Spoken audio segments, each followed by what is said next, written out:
I am Ms. Jessica. I am the children's librarian here at the Terryville Public Library, and this is Sensory Saturday.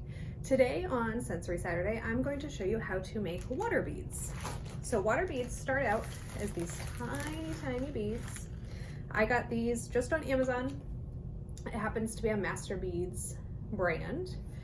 They start like this, and all you need to make them are the water beads themselves, a teaspoon, and a measuring cup for water.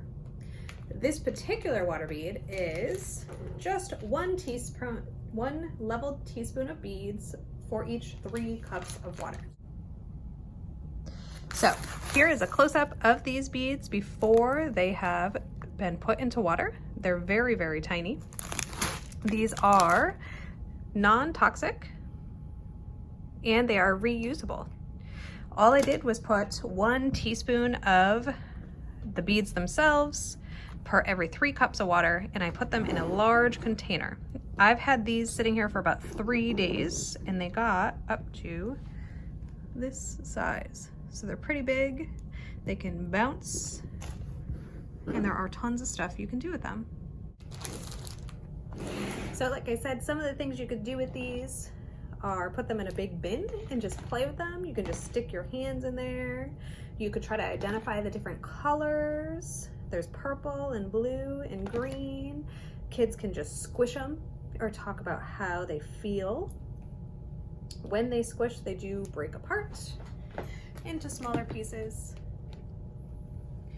Or if you're worried about little ones that might stick them in their mouths, you could make a sensory bag.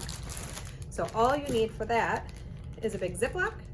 You would duct tape shut the top so that they can't get it open, and you can even duct tape it to a table or to a window, and they could just squish the water beads through the bag.